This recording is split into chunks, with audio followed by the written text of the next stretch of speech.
الحمد لله الذي أنزل على عبده الكتاب ولم يجعل له عوجا قيما لينذر بأسا شديدا من لدنه ويبشر المؤمنين الذين يعملون الصالحات أن لهم أجرا حسنا ماكثين فيه أبدا وينذر الذين قالوا اتخذ الله ولدا ما لهم به من علم ولا لآبائهم كبرت كلمة تخرج من أفواههم إن يقولون إلا كذبا فلعلك باخع نفسك على آثارهم إن لم يؤمنوا بهذا الحديث أسفا إنا جعلنا ما على الأرض زينة لها لنبلوهم أيهم أحسن عملا وإنا لجاعلون ما عليها صعيدا جرزا أم حسبت أن أصحاب الكهف والرقيم كانوا من آياتنا عجبا إذ أوى الفتية إلى الكهف فقالوا ربنا آتنا من لدنك رحمة وهيئ لنا من أمرنا رشدا فضربنا على آذانهم في الكهف سنين عددا ثم بعثناهم لنعلم أي الحزبين أحصى لما لبثوا أمدا نحن نقص عليك نبأهم بالحق إنهم فتية آمنوا بربهم وزدناهم هدى وربطنا على قلوبهم إذ قاموا فقالوا ربنا رب السماوات والأرض لن ندعو من دونه إلها لقد قلنا إذا شططا هؤلاء قومنا اتخذوا من دونه آلهة لولا يأتون عليهم بسلطان بين فمن أظلم ممن افترى على الله كذبا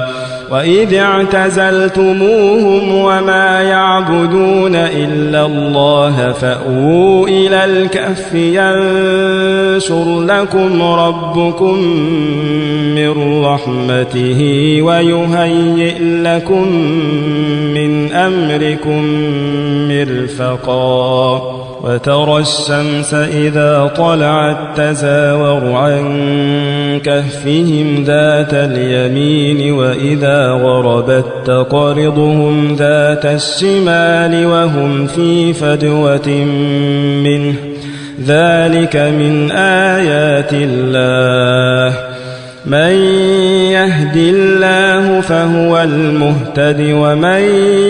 يضلل فلن تجد له وليا مرشدا وتحسبهم أيقاظا وهم رقود ونقلبهم ذات اليمين وذات الشمال وكلبهم باسط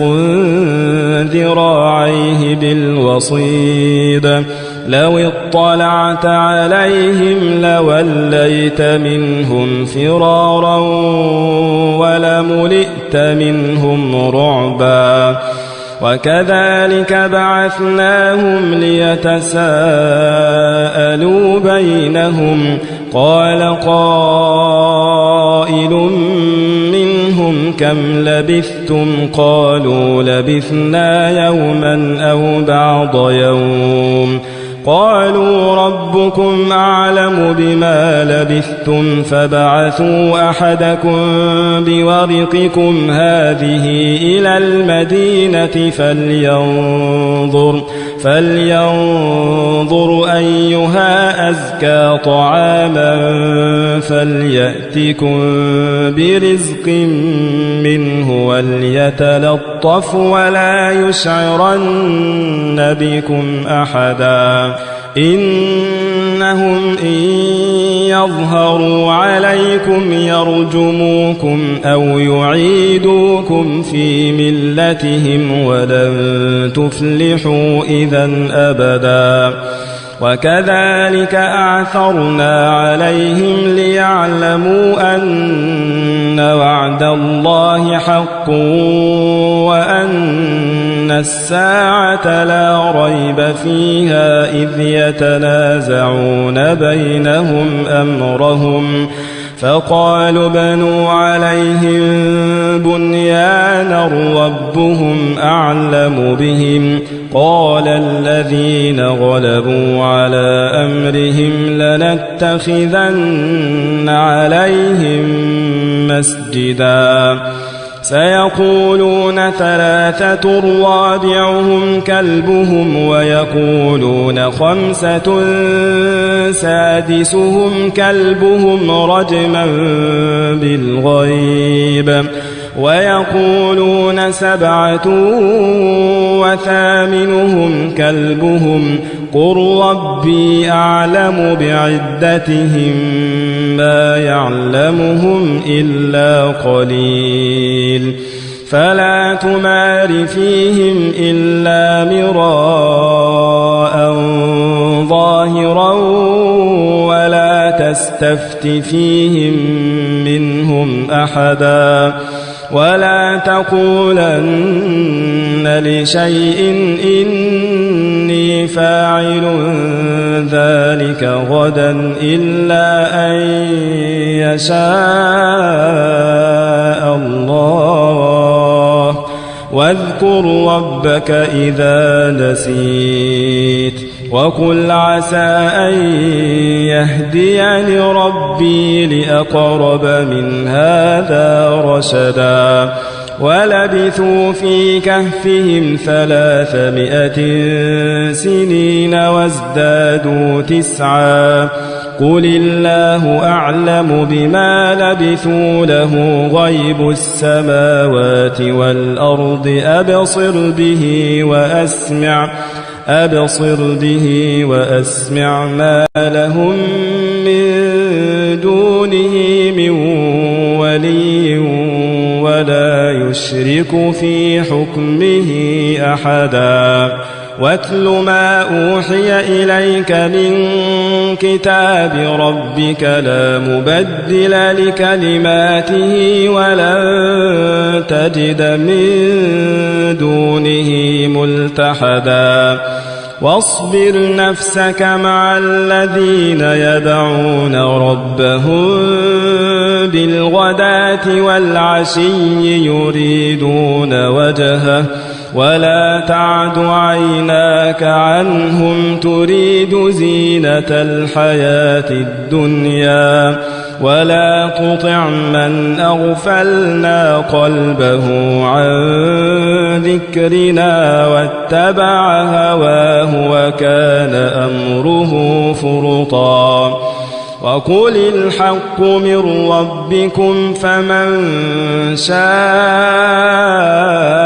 فليؤمن ومن شاء فليكفر إنا أعتدنا للظالمين نارا أحاط بهم سرادقها وإن يستغيثوا يغاثوا بماء كالمهل يشوي الوجوه بئس الشراب وساءت وحسنت مرتفقا إن الذين آمنوا وعملوا الصالحات إنا لا نضيع أجر من أحسن عملا أولئك لهم جنات عدن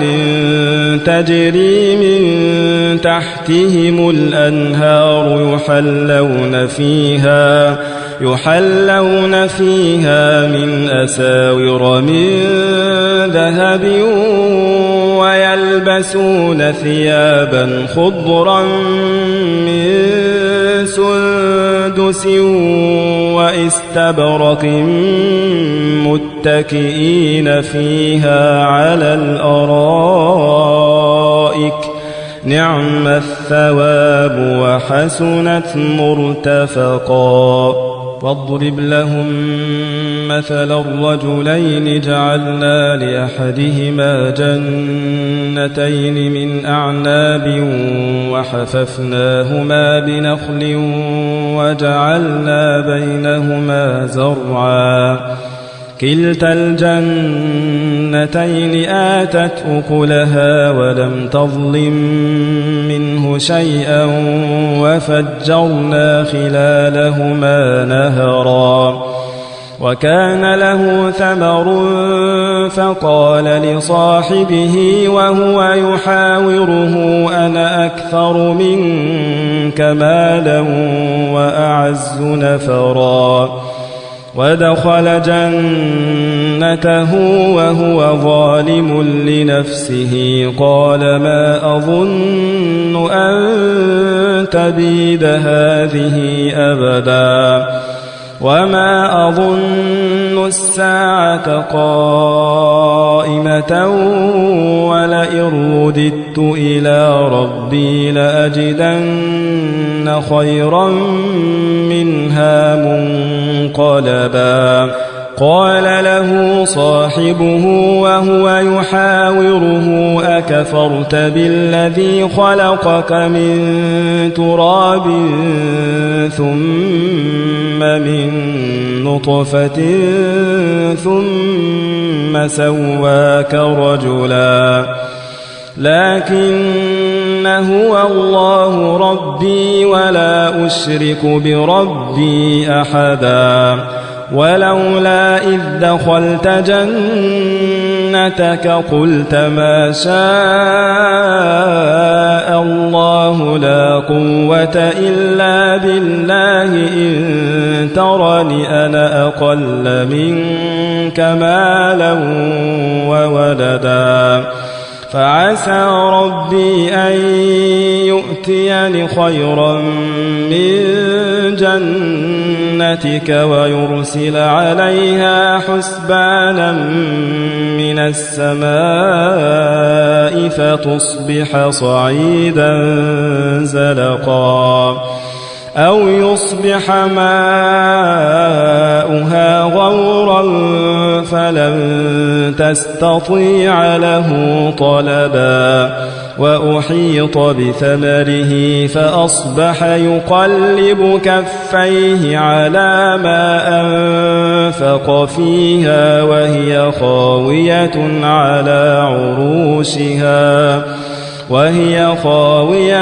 على عروشها ويقول يا ليتني لم أشرك بربي أحدا ولم تكن له فئة ينصرونه من دون الله وما كان منتصرا هنالك الولاية لله الحق هو خير ثوابا وخير عقبا واضرب لهم مثل الحياة الدنيا كماء إن أنزلناه من السماء فاختلط به نبات الأرض فأصبح هشيما تذروه الرياح وكان الله على كل شيء مقتدرا. المال والبنون زينة الحياة الدنيا والباقيات الصالحات خير عند ربك ثوابا وخير أملا. ويوم نسير الجبال وترى الأرض بارزة وحشرناهم فلم نغادر منهم أحدا وعرضوا على ربك صفا لقد جئتمونا كما خلقناكم أول مرة بل زعمتم أن لن نجعل لكم موعدا. ووضع الكتاب فترى المجرمين مشفقين مما فيه ويقولون يا ويلتنا ما لهذا الكتاب لا يغادر صغيرة ولا كبيرة إلا أحصاها ووجدوا ما عملوا حاضرا ولا يظلم ربك أحدا. وإذ قلنا للملائكة اسجدوا لآدم فسجدوا إلا إبليس كان من الجن ففسق عن أمر ربه أفتتخذونه وذريته أولياء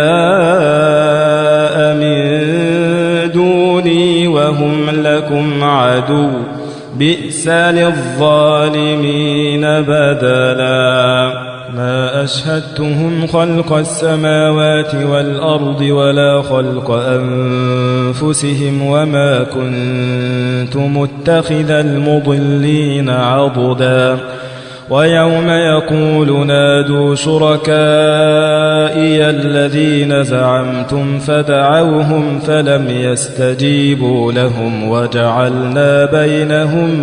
موبقا.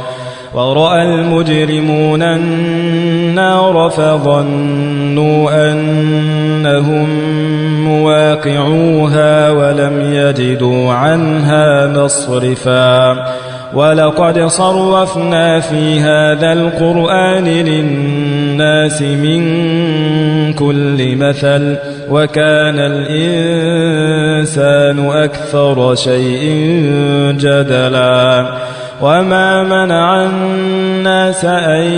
يؤمنوا إذ جاءهم الهدى ويستغفروا ربهم إلا أن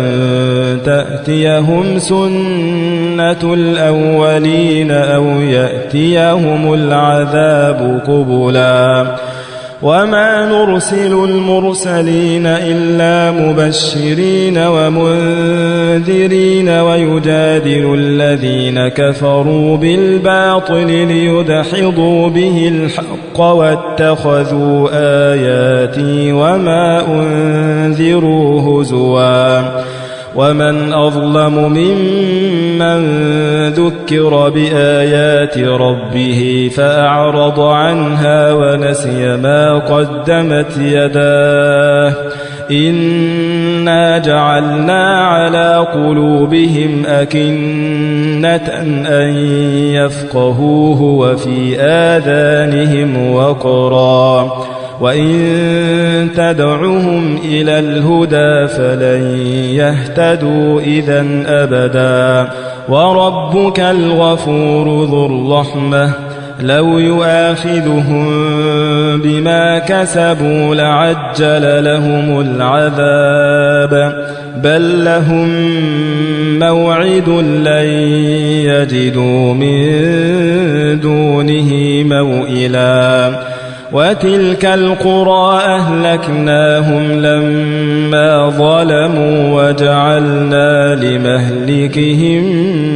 موعدا. وإذ قال موسى لفتاه لا أبرح حتى أبلغ مجمع البحرين أو أمضي حقبا فلما بلغا مجمع بينهما نسيا حوتهما فاتخذ سبيله في البحر سربا فلما جاوزا قال لفتاه آتنا غداءنا لقد لقينا من سفرنا هذا نصبا قال أرأيت إذ أوينا إلى الصخرة فإني نسيت الحوت وما أنسانيه إلا الشيطان أن أذكره واتخذ سبيله في البحر عجبا قال ذلك ما كنا نبغي فارتدا على آثارهما قصصا فوجدا عبدا من عبادنا آتيناه رحمة من عندنا وعلمناه من لدنا علما قال له موسى هل أتبعك على أن تعلمني مما علمت رشدا قال إنك لن تستطيع معي صبرا وكيف تصبر على ما لم تحط به خبرا قال ستجدني إن شاء الله صابرا ولا أعصي لك أمرا قال فإن اتبعتني فلا تسألني عن شيء حتى أحدث لك منه ذكرا فانطلقا حتى إذا ركبا في السفينة خرقها قال أخرقتها لتغرق أهلها لقد جئت شيئا إمرا قال ألم أقل إنك لن تستطيع معي صبرا قال لا تؤاخذني بما نسيت ولا ترهقني من أمري عسرا فانطلقا حتى إذا لقيا غلاما فقتله قال أقتلت نفسا زكية بغير نفس لقد جئت شيئا نكرا قال ألم أقل لك إنك لن تستطيع معي صبرا قال إن سألتك عن شيء بعدها فلا تصاحبني قد بلغت من لدني عذرا فانطلقا حتى إذا أتيا أهل قرية استطعما أهلها فأبوا أن يضيفوهما فوجدا فيها جدارا يريد أن ينقض فأقامه قال لو شئت لاتخذت عليه أجرا قال هذا فراق بيني وبينك سأنبئك بتأويل ما لم تستطع عليه صبرا أما السفينة فكانت لمساكين يعملون في البحر فأردت أن أعيبها وكان وراءهم ملك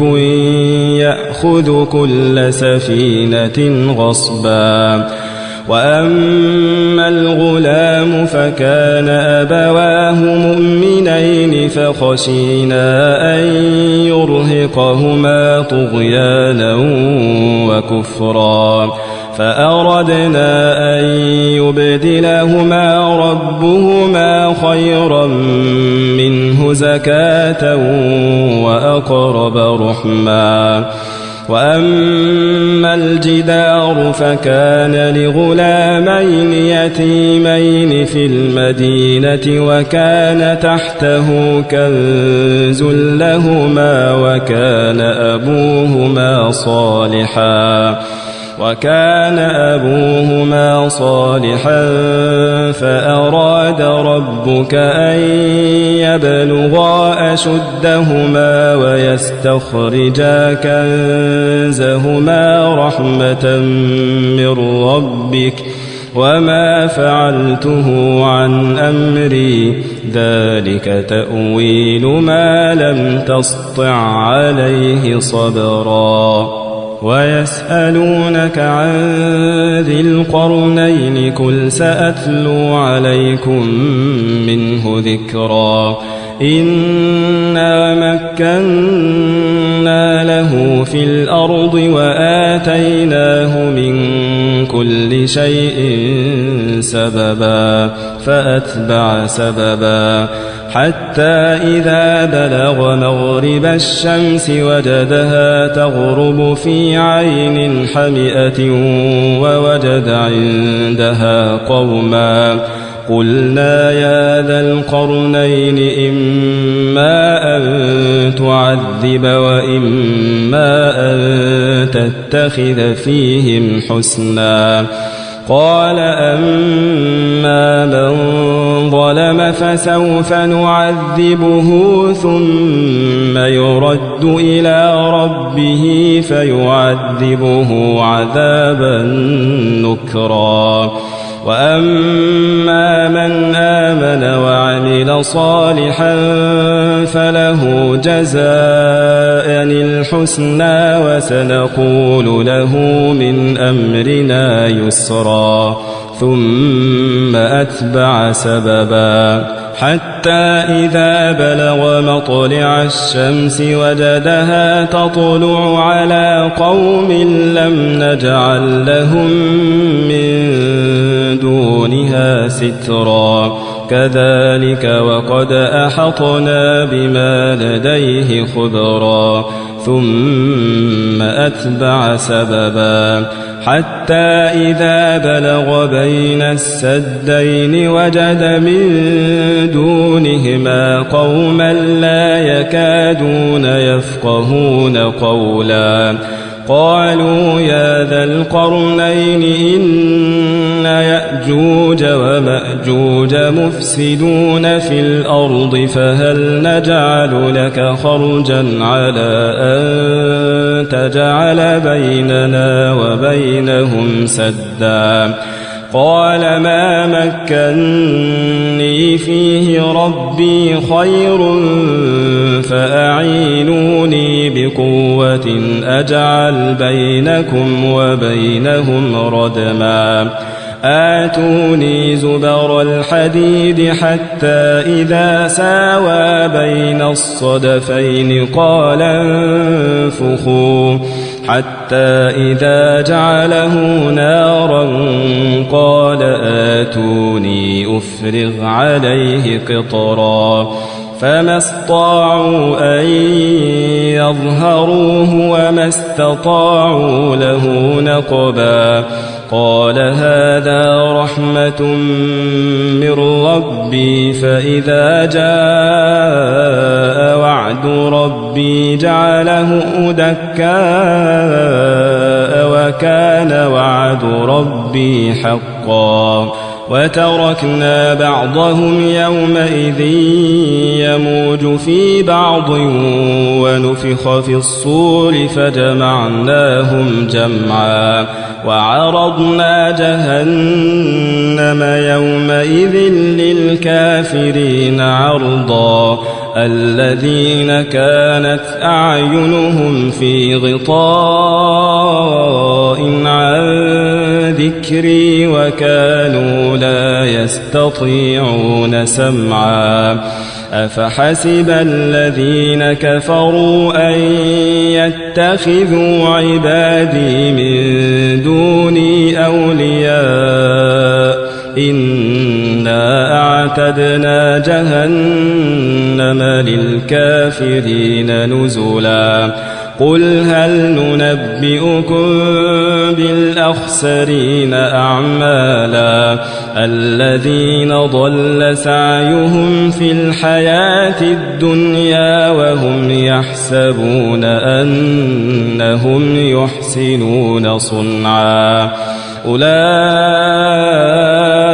الذين كفروا بآيات ربهم ولقائه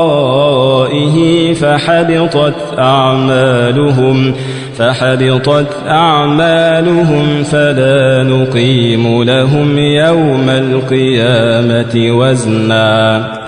ذلك جزاؤهم جهنم بما كفروا واتخذوا آياتي ورسلي هزوا إن الذين آمنوا وعملوا الصالحات كانت لهم جنات الفردوس نزلا خالدين فيها لا يبغون عنها حولا قل لو كان البحر مدادا لكلمات ربي لنفد البحر قبل أن تنفد كلمات ربي ولو جئنا بمثله مددا قل إنما أنا بشر مثلكم يوحى إلي أنما إلهكم إله واحد فمن كان يرجو لقاء ربه فليعمل عملا صالحا ولا يشرك بعبادة ربه أحدا